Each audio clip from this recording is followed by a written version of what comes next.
Hey Kelly, today we're going to be answering our most frequently asked questions. So to start with, What is Cully? Yes. Huh? That's one of the ones we get asked a lot. Definitely. We'll leave a pinned post down in the description for you. Let's get into it, shall we? So why do we have a tent? Why not a van or a boat or anything else, really? Yes. We've tried vans separately, actually, funnily enough. And when we got together, we were both in agreement. Definitely not going to do a van. No. The funny thing is tents are warmer for us. Yes. We find it a lot warmer. And the reason it's a little bit warmer is because remember when we all used to have cars and stuff like that and you get in and it was blimming cold? Well, there's a lot of cold, a lot of area, surface area in which to warm up. So by having a tent, what that allows us to do is keep the profile small. And with a small profile, it requires less heat to actually warm up. Big van, lots of heat, lots of space in which to warm up. So And the metal gets cold. yeah, the metal gets cold. It attracts the cold. Whoa, trying to navigate through these woodlands, eh? And typically with a van, you've got to have like a log burner. Some way of heating it. If you're not using a log burner, I mean, you'll be using your heaters, in which case you're costing yourself fuel. Yep, or an electric blanket. We've seen some people have one of those. I used to have a very similar sleeping bag to the one I've got now, and having that in a van, wow, it was bloody cold. There's also, it's not just to do with the temperature of the thing, it's about finance, really. Yeah.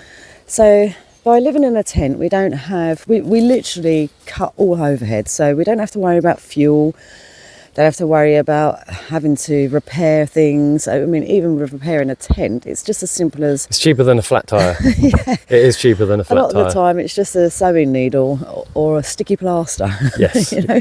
We also don't have to pay tax on it or moor it or park it up somewhere that makes you stand out like a sore thumb sort of thing.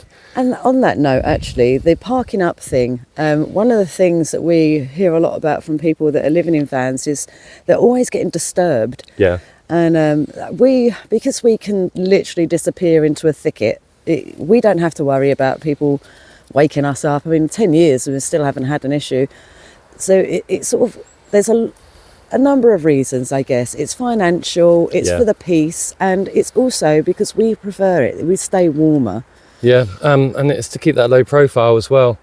Sometimes it is best to keep that low profile, and we haven't got to keep buying out for fuel. Using apart from our stove. Yeah, using the Park Up app or whatever it was that I used to use at one point whilst I was in a van.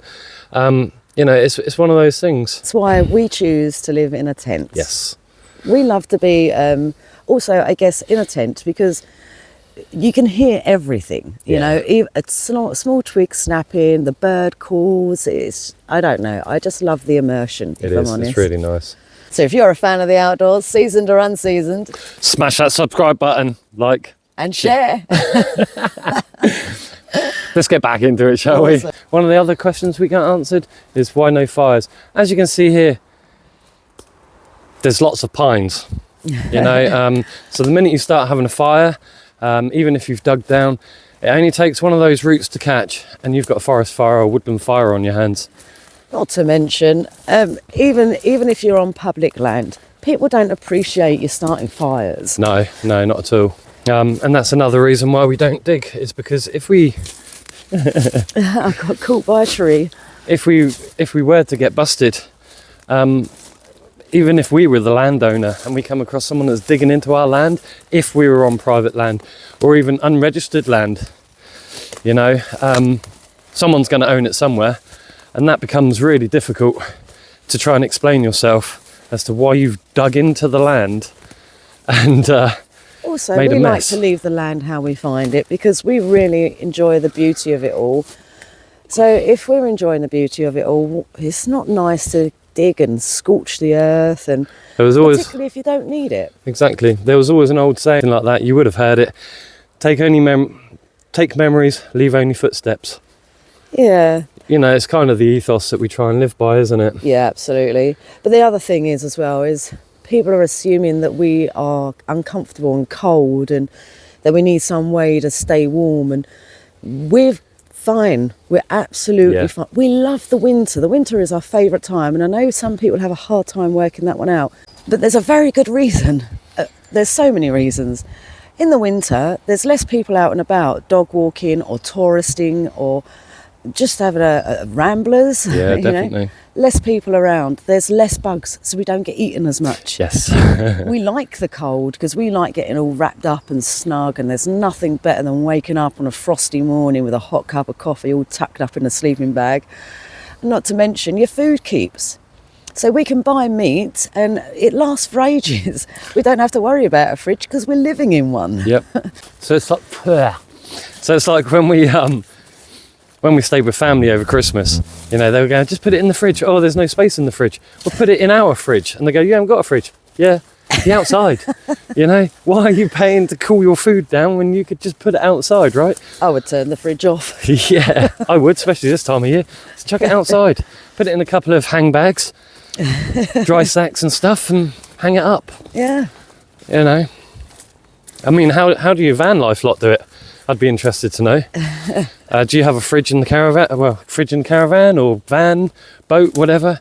Or do you hang it outside and keep your stuff cool? Can I give you another reason why we don't have a fire as well? If you imagine living this way every day, so now every day you're going to spend time collecting, chopping, preserving, because don't forget it rains. We haven't really got the space in which, because we move, we're not making wood sheds, right? Log cabins and such. Yeah, so what I suppose the difference between us and wild campers is wild campers are having fires because they're getting out for the weekend and it's a treat. They want to immerse themselves in all of those things, yeah, but we're living it, so we don't. Once in a while, with permission, we might have a fire, but it's really not part of our daily routine at all, and nor do we want it to be. No. Nor do we need it to be. Exactly. I mean, no one cares about the Inuits. They get cold. You know, the Eskimos, they get cold. But we all have our certain ways of dealing with that. Have a look at our How We Stay Warm video.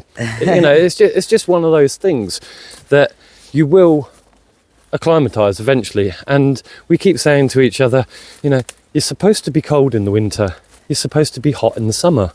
And, you know, and when summer comes, we call it crazy season. Everyone goes mad. And the other weird thing is people will lay out in the sun all day long, literally baking themselves alive. This one used to be one. It used to be like that. And then, more trees. But then in the winter, people are, you know, people are always trying to hide from the cold. Yeah. Whereas we like being out in it. We love it. You know, you get your right clothing on.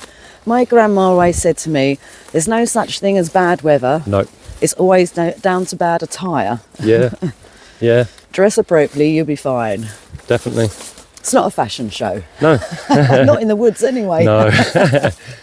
we don't have people staring at us. At least we hope not, anyway. There could be trail cams out. There could be all sorts. There's probably a trail cam channel out there with us on it somewhere, hiding in the woods. Or taking a pee. But that leads us on to, you know, who are we hiding from? You know, it's we're not hiding from anyone. Not at all. We're not running away from a system so much as running into and immersing ourselves in nature. Yeah. That's really all it's about. It's just the bonus of that is that we get to enjoy the peace and quiet. And I guess we are we're not out of the system as such because we're still paying taxes. We still, you know, but I guess we're just living alongside it. So just as much as we are dipping into being in woodlands and immersing ourselves in the great outdoors, we take advantage of what's around us too. We're not cavemen. We're new age nomads, if you like. New age nomads.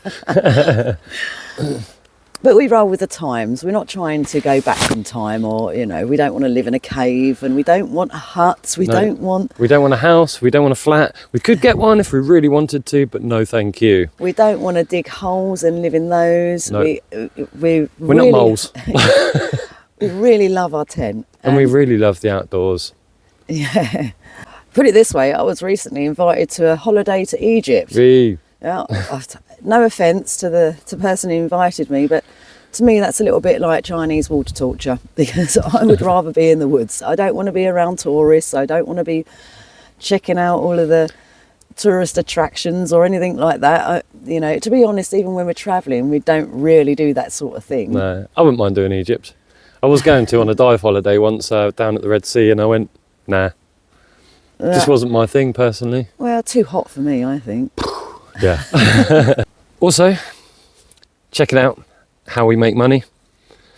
Yep, this one comes up a lot. Yes, it does indeed. And oddly enough, we're being asked it when you can see that by our subs we are monetised. Yep. So, however, I get that up until now, maybe people are a bit curious as to how we've made a living up until the YouTube. Yeah, and obviously some of you have only just jumped on board and perhaps haven't watched the rest of the videos, and that's cool too. So hopefully we can explain that here.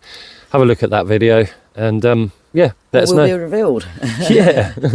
So how do we stay clean? You stink. I can smell you from here. We stay clean just like you guys. We have showers, we have baths, we've got clients, friends, family, sometimes people that we've just met on the road, and like in the comments, some of you guys have offered that for us too. Yeah. Absolutely awesome. In between our showers, we're not just roughing it. Nope. We use baby wipes. Baby wipes. Hot cloths. Yeah. Just a hot cloth in the tent and rubbing it under your clothes. Obviously so some water, not just a hot cloth, but yeah. Yeah. But, you don't have to get naked to get clean. Let's just say that. No, I have a brush for my beard as well, so keep that looking nice. Tara's got a little bit of rouge for her cheeks. Yeah, but keep the teethy pegs clean. Yeah, keep the teeth pegs clean, and all that, but just ours are a little bit more distance between, and that's cool. We ain't have to smell each other. You ain't got to smell us.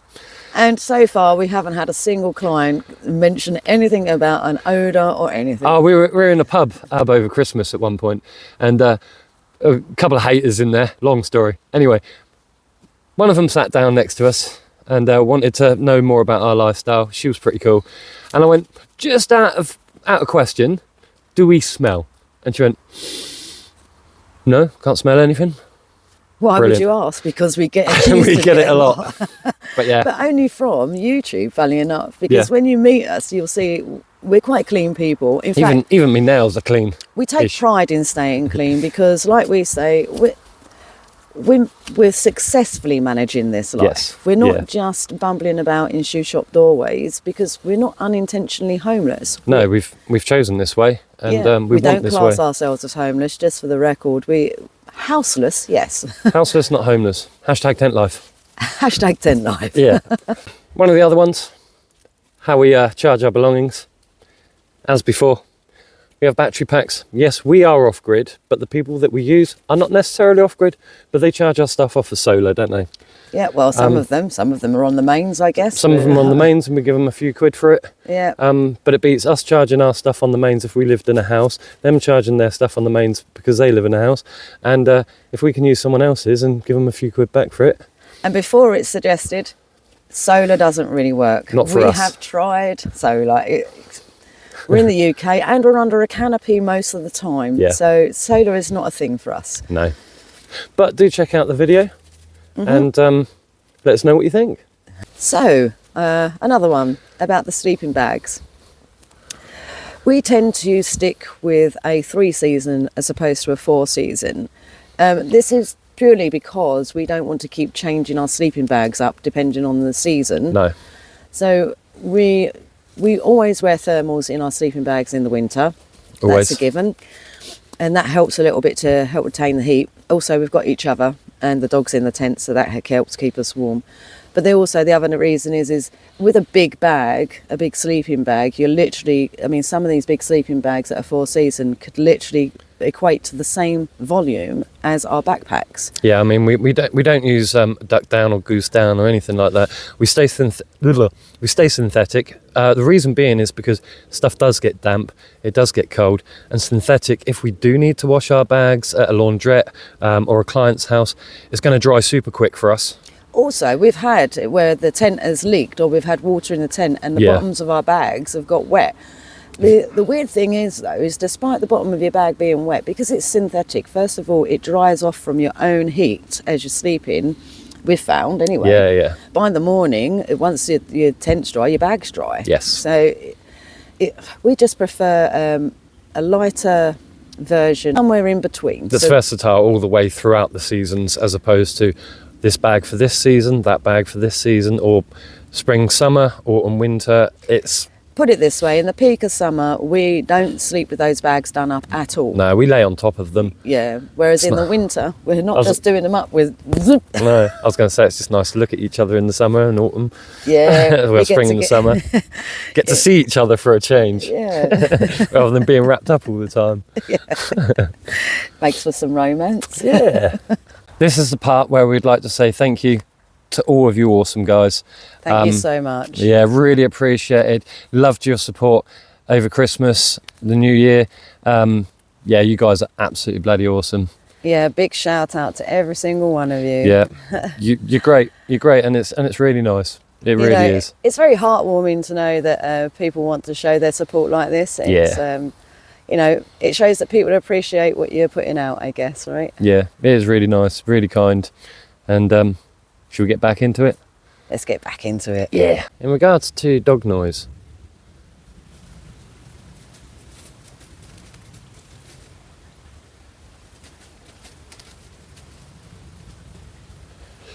In walking, real racket. yeah, him walking through the leaves is a real racket.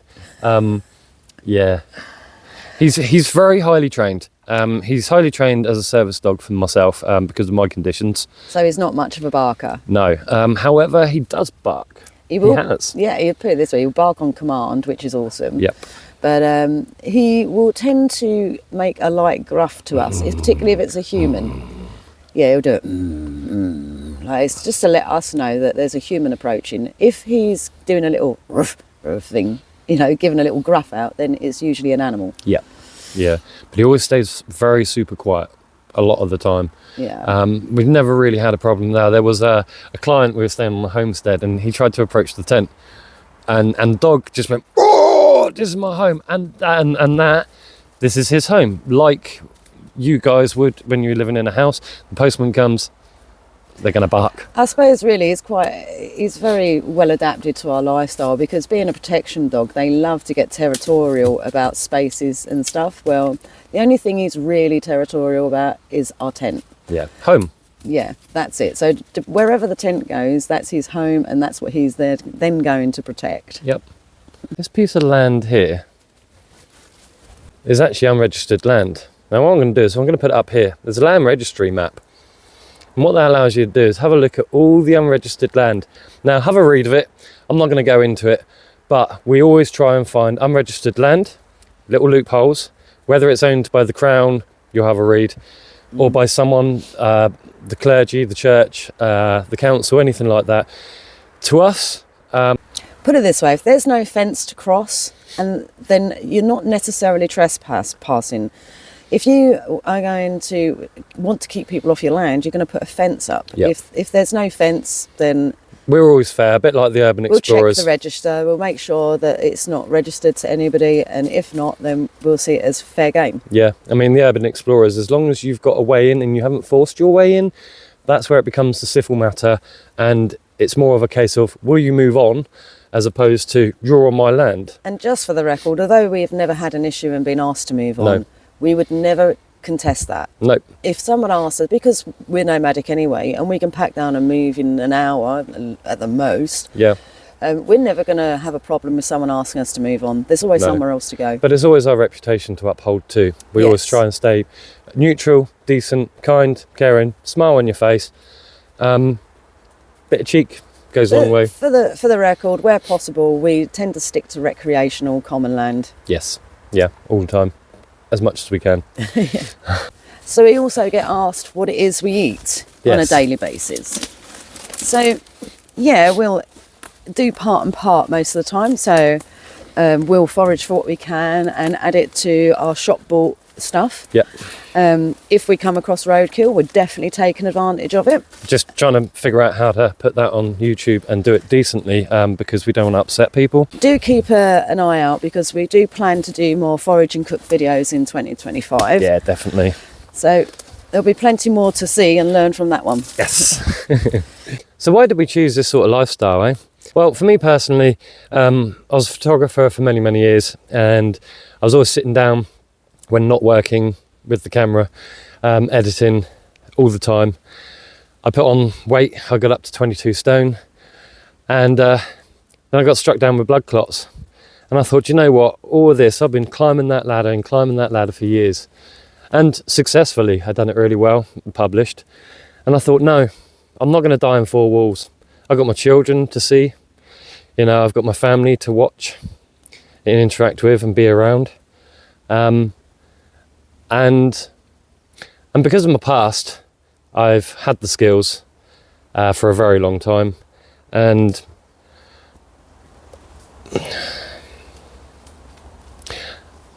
every time I ended up homeless, you know, as you do growing up, I had those skills, and I always ran to the woods. There was a couple of times, those of you that know me, I slept under a car, or, you know, down a local woodland sort of area.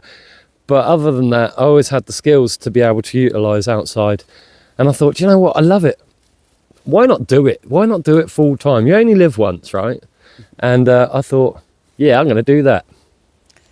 And for me, I guess nature was calling.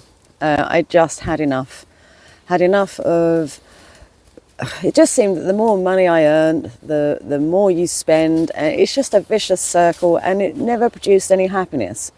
So I just threw the towel in one day, and that was that. I went out into the woods. I learned everything that I could from books and libraries that I popped into. I went on YouTube when I could get a Wi-Fi connection and watched loads of videos on YouTube, things to do with foraging and just basic outdoor skills.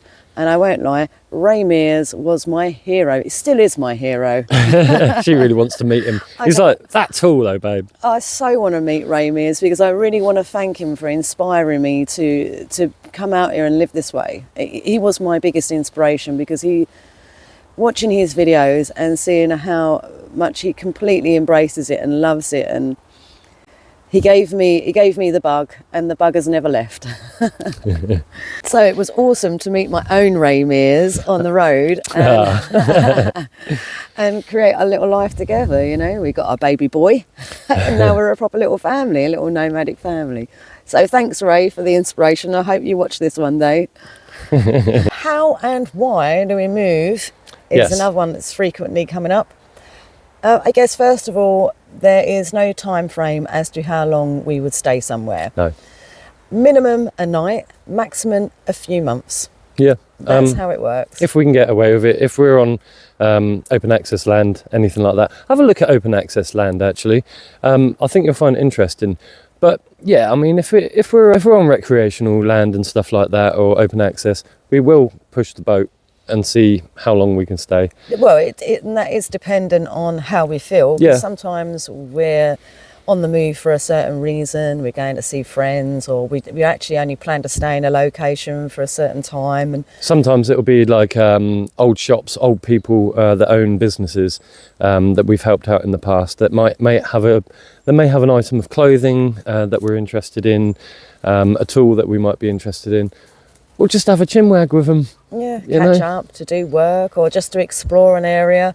There are so many different reasons and rhymes to how and why we move around that I guess the best way for us to show that is to show that. Yeah. Stay tuned, follow our journey, and you'll get to see how we work that. Yeah. And then I guess there's the how we get about, how we're moving around. I mean, it varies. Sometimes we've carpooled with van lifers if they're going in a certain direction. Yeah, sometimes we've got a friend that will give us a lift somewhere. Sometimes we want to enjoy the walk and enjoy the journey. Oh, yeah. Because often we find we get the best memories that way. And then sometimes it's just a case of public transport. Jump on a train, jump on a bus, coach, whatever, if we need to. there's not much reason or rhyme to which choice we make, other than I guess the time we have available, whether or not we're going to walk it, as to where we want to be by a certain date or anything like that. Then you know, it really is dependent and varies. Yeah, it does indeed. Although we plan on doing a bit of a walk soon, don't we? Yes, proper walkabout soon. Yeah, so keep your eyes peeled for that one. But I mean, it'll be intermittent, so some of it will travel by public transport or by lifts, friends, whatever. And then the majority of it will probably be on foot. I think we want to do most of it on foot, don't we? Yeah, it's about the journey, not the destination. Yeah. The main thing for us is we don't like hitting towns and cities on foot, so we would usually try to navigate that one so that we are going through them via transport of some type. Don't hit small tiny villages. They're like £12 for a burger. Yeah. Some of their shops can be really expensive, but if you hit it right, you know, like we'll duck in and out. Yeah, just to get our supplies and stuff. Yeah. But yeah, so that's how we manage the moves. We do. Another frequently asked question is, how do we access medical and NHS? Well, same way as you guys, really. Last year, I broke my hip whilst working, and I phoned 111 and waited 2 hours for an ambulance. So I was not impressed. No. They sorted me out. I gave them my NHS number, and they brought up the system and they went, "Oh, Forest Nomad."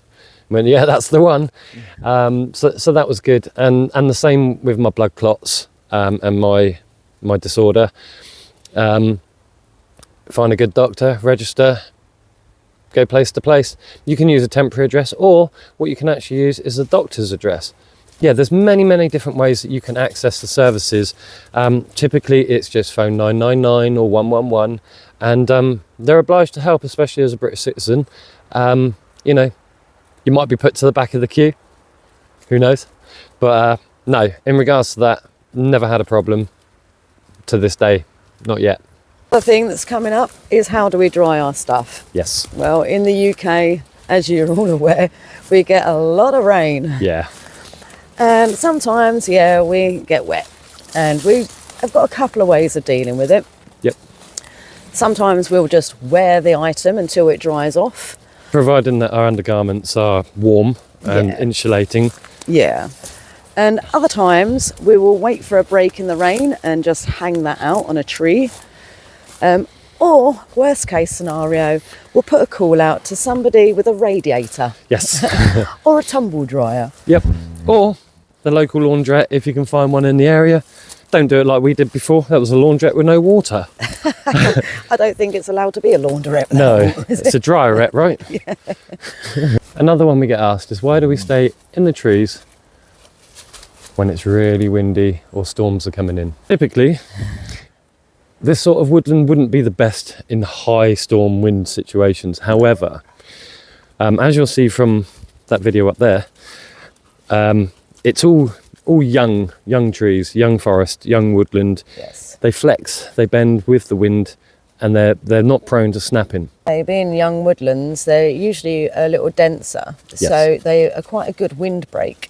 Yeah, I mean, as you can see here, this is all holly, rhododendron, all sorts of things like that. It adds that extra added protection. But also when it starts to freeze, as you'll see from today, and most of you'll know, your rooftops would have been white, especially as the field was white just over the way. But in a woodland, you know, it doesn't really get frosty. No, and when it does, that's when you know you've had a hard freeze. A real hard frost, yeah. But another reason why we won't stay out in the open when there's a storm coming in is because we have had to do that before because of a job spec. In fact, on a couple of occasions, we had job specs where the only place we could be was out in the open on the property we were working at. That was two years ago. Yeah. Winter, wasn't it? Just before Christmas. It is not only is it terribly colder, I mean, you really feel the cold. You've got that wind chill factor and that wind constantly blowing against you. And if you're camped on grass, that creates another issue with the condensation, which makes you more wet.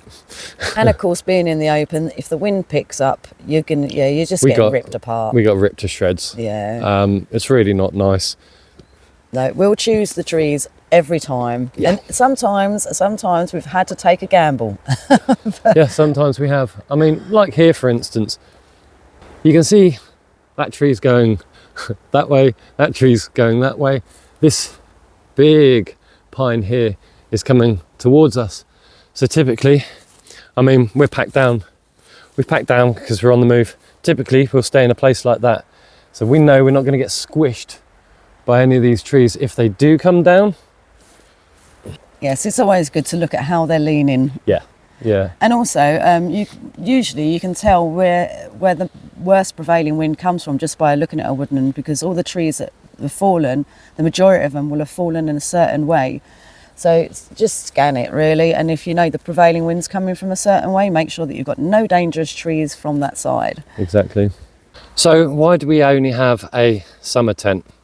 Well, we don't have a 4-season tent because obviously that adds weight. Now with I'll leave it up on the screen for you. With the 4-season tent, you've got those flaps, but that's for your snow to pile on, you know, onto the flaps, so it doesn't keep lifting up and puffing out, you know, and it keeps that heat in, a bit like an igloo sort of thing. But it's about an extra kilo. Yeah, but there is an issue with insulating yourself like that. Yeah. That we've found. The more you insulate the tent, the more you're going to get condensated. And on the times that we've tried putting our tent to the floor, because our tent has a gap like this all the way around it on the floor. I say the floor. People been asked that before. Never mind. From the ground, we have a gap like this all the way around the bottom of our tent. And at first, when we first got that design tent, we thought, well, we'll try to lower it so that it can sit flatter on the floor and hopefully keep the wind out. Well, we learnt really quickly that was a bad idea. It was literally raining inside the tent. Yeah. And it wasn't raining outside. So the condensation that created was terrible. Now, I know it sounds counterintuitive to allow airflow to go through your tent when you're trying to stay warm. But what you need to remember is, particularly with this tent, heat rises. So as the airflow is coming through, it's just enough to keep us relatively dry and less condensated, whilst also, because of the heat at the top where you're sat up, you're going to stay warm. I think it causes that convection through the tent as it goes, and you keep constantly circulating that bad air for the good air. And I guess a wet, drippy tent is colder than having an airflow through a tent. Yes. So really, it's weight. Weight is a reason. The fact that we can get good airflow and it doesn't seem to bother us. We're quite hardy. So not only that, is with the thinner tent as well. I mean, you only need to stay out of the elements, but with a thinner tent, it dries a lot quicker also. Yes, there is that bonus as well. And also, just for the record, the reason we don't have a tent that requires poles is because we tried that. It was a disaster. I mean, we'd spent many years with poled tents and then breaking and snapping and being stuck together and having to replace poles. And I mean, we'd even reduced to using tree saplings as poles. Yes, sadly. So it had to get us through a sticky situation, didn't it? But it was non-native anyway, the saplings, so we're not too bothered about that. But we love the Lanshan. It's because you just use you can either use the trekking poles, or trekking pole. You don't even need the trekking poles. You can literally pitch it using the hangout tabs each side. Yeah. So you don't even have to worry about poles either. No. Do you? Yeah. If you've got a problem and one of your poles are broken, it's not a bother. You can string it up anyway. If you're in the trees, but if you're out on a mountain in the middle of somewhere or an open fields, that's not us. So that's the reason that we have this tent, because it is so versatile for our needs, and you know, being on the road, it actually allows us to pretty much go anywhere, doesn't it? It's just shy of being our favourite tent. Yes. Yeah. Yeah. But yeah, our favourite tent, unfortunately, they don't make it in the colour that we want anymore. One Tigress, you suck. Oh no, one Tigress, you're awesome, but... You were awesome. Bring back the Coyote Brown. Yeah, bring back the Coyote Brown. What was it? The Tangram. Yeah. Yeah, Coyote Brown Tangram. Brilliant tent that was. Yeah. Loved it. Yeah, definitely. Anyway, Cully, We think we've answered all of your questions. If you do have any more, please stick around. Follow the journey, because these questions that come up, they're all going to get answered for as long as you watch, right? Yeah, definitely. Because you ain't seen nothing yet. But no, really appreciate it. Thanks for watching. And thanks to all you new subs. Yeah, you're awesome. Welcome aboard. Yeah, and Happy New Year. Happy New Year, everyone. Happy hopping.